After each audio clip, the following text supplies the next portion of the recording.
Alright, so Mason the Brock Henderson here, and I'm gonna get through this because I have Subway calling my name.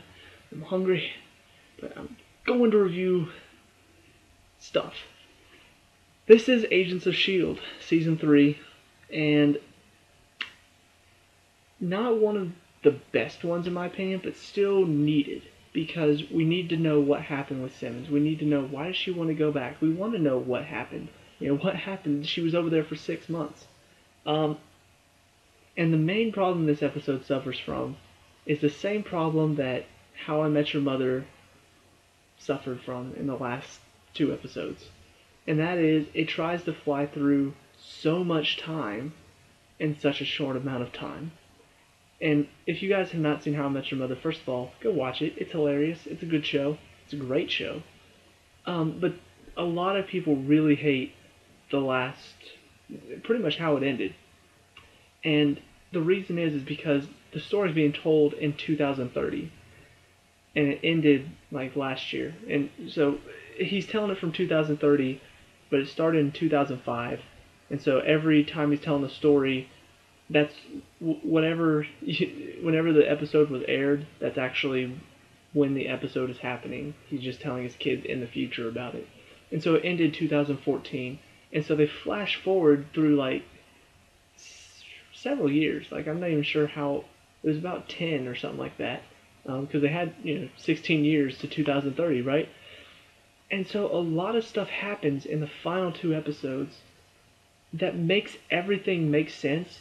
Why he's telling the story, why did he start from that specific day, everything that happened, it all makes sense now. But it all happened so fast that you don't get that emotional feeling for it. Like, one relationship ends that they were building up all throughout the last season, and the marriage happens, and then 30 minutes later, flash forward 3 years, and they're getting a divorce.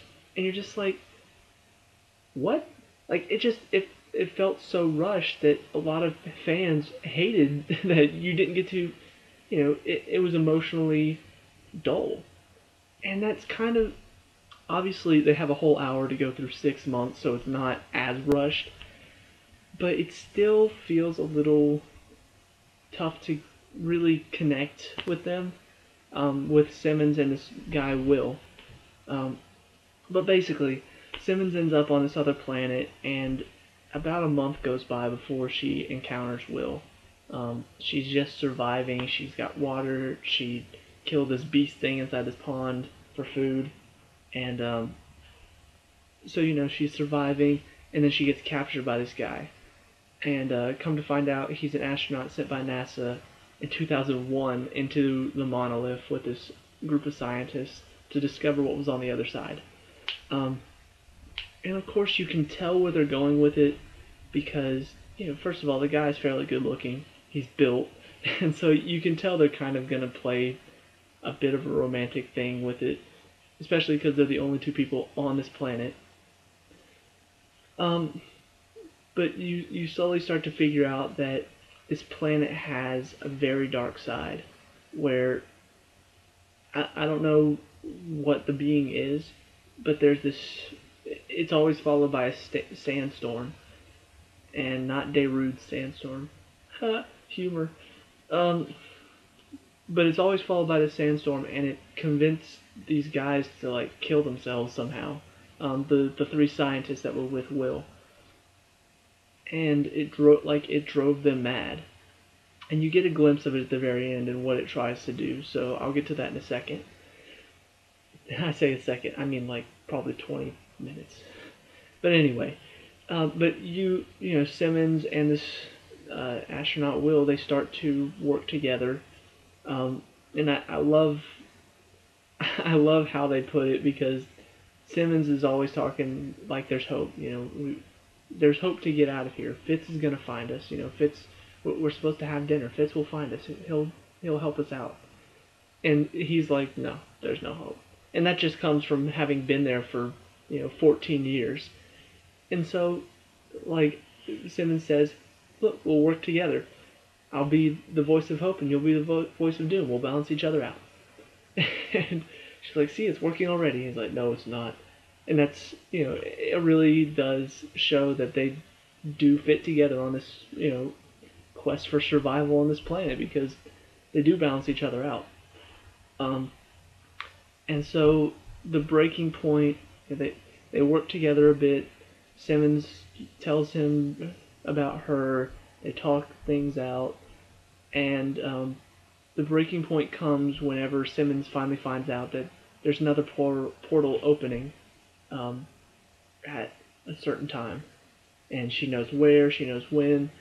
She mapped out the stars because she's a super genius, and she's figured out this is when this portal will appear, and this is where.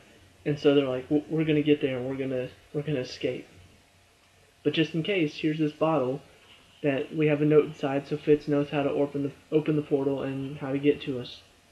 Um, and so they get there, and come to find out that this canyon that was supposed to be only like 30 feet wide, that they were gonna use a rope to get across, is several like over 100 feet wide. And then the portal opens right then, and they can see it, but there's no way they're getting to it. And so they decide. Simmons like, here, or no, Will actually decides, here, we'll shoot this bottle across, because he had like a rappel gun almost, and used some of his oxygen tank to propel the arrow across. So they tie the bottle to that, and they're about to shoot it through the portal, and wouldn't you know it, right before the bottle gets there, portal closes, and it just smashes to the ground.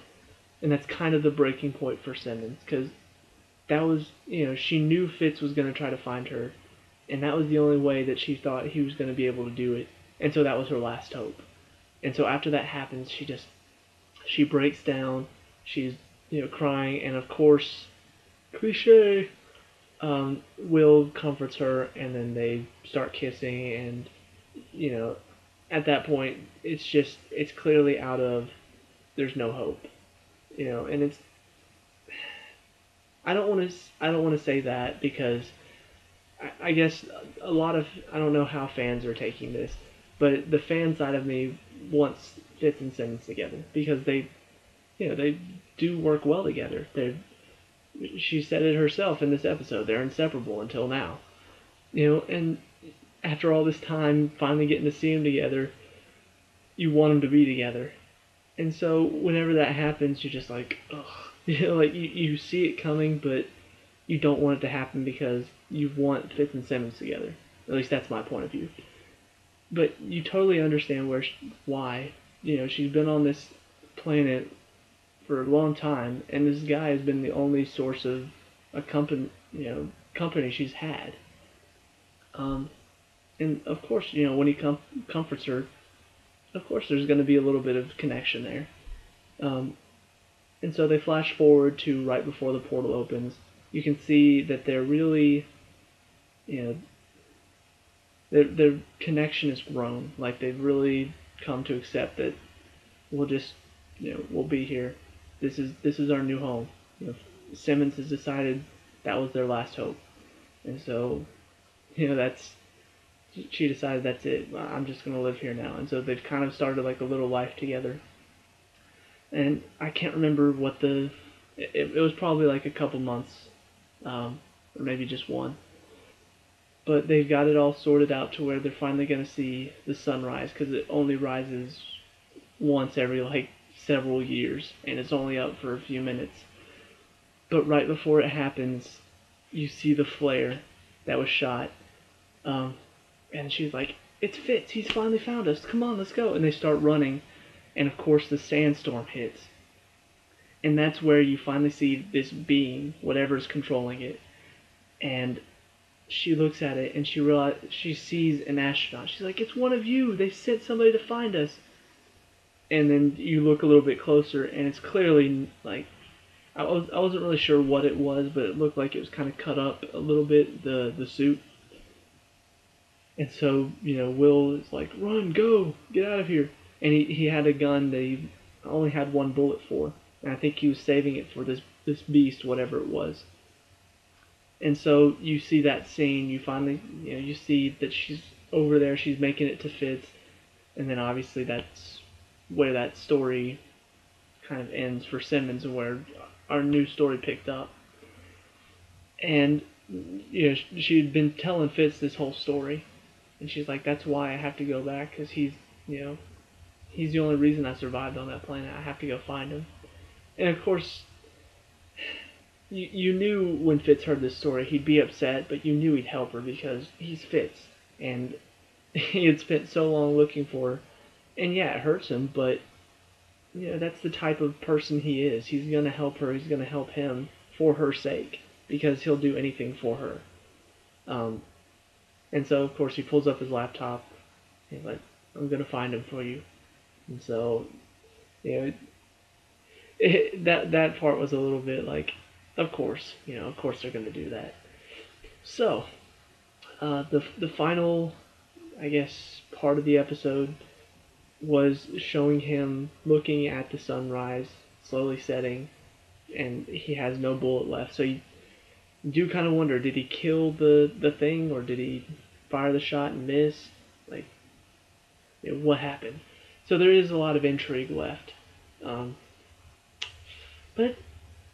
it was a good episode. It's not anything spectacular.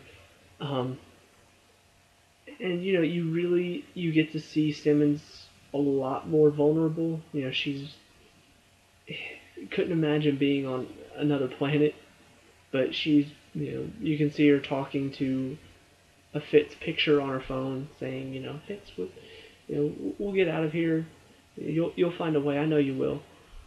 And you really do feel for her. You feel all the emotion that she's going through, and I guess because it's a recap, it doesn't feel as like gripping, especially compared to last week's episode with everything that happened, because I guess when she said she had to go back, my first thought was, well, she probably met somebody there that she needs to go back and save, because there's no other reason why you'd go back.